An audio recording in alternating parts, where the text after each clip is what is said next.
I also bank at a Bank of America close to my house. And they have one drive-through lane. This might happen to you. And you always go through the drive-through lane and you do your deposits or whatever and you move on your merry way.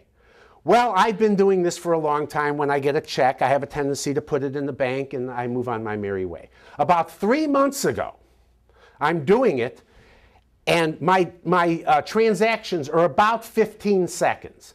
I give them my deposit slip. They take my money. They give me a receipt. I leave. No more than 15 seconds. I give the deposit slip to the woman and she says, well, I'm sorry, from now on, you have to go into the bank for your commercial transactions. And I said, why do I have to do that? And she said, because in Charlotte, which is the headquarters of Bank of America, they have created a new corporate policy. And the policy says, because we only have one drive-through lane and most of the commercial transactions are complicated, you will now have to go into the bank. I said, but my commercial transaction is 15 seconds. It makes no difference what she said. I went and parked my car. Was I happy? I walked into the bank. There was a line of people out the door.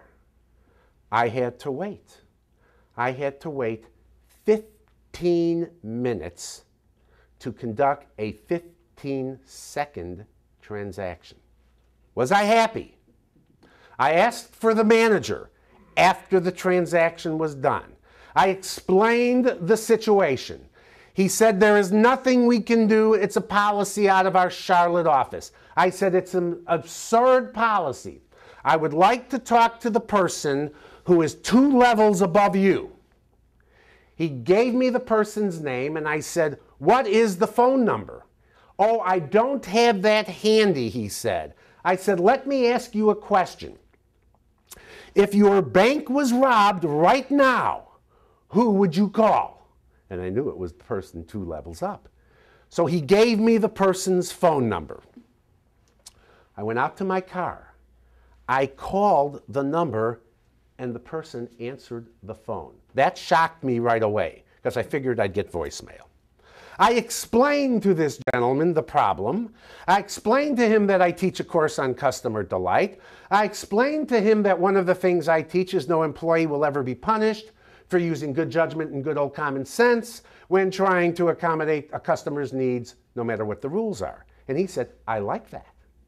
I said, well, good. What are you going to do about it? I said, I know I'm going to get my next check in about 3 weeks. See, I don't get checks every month or every week like you do. They come few and far between. So I said, I'm going to give you 3 weeks to figure this problem out. And then I'm coming back to the bank. And I did.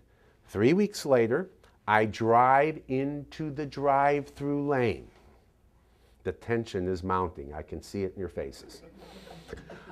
I have my deposit slip and my check in hand. The little door comes out. I put my deposit slip and the check in the door. The door miraculously disappears, sort of like cars in parking lots. It miraculously disappears. The question I have for you today, via a show of hands, how many people think they accepted my transaction through the drive-thru? 1, 2, 3 people think they accepted my transaction. You have a lot of faith in our banking system. I can see that. Well, the 3 people who said yes are correct.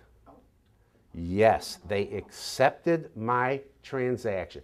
I, for one, was shocked. Who ever thought that one person could change a corporate policy? Now, I don't know if they've changed the policy for other people. And I don't care, to tell you the truth. They changed it for me, and that was important. And since then, I go into the drive-through window, the thing comes out, I put my check in, it disappears, and they take it. Amazing, isn't it?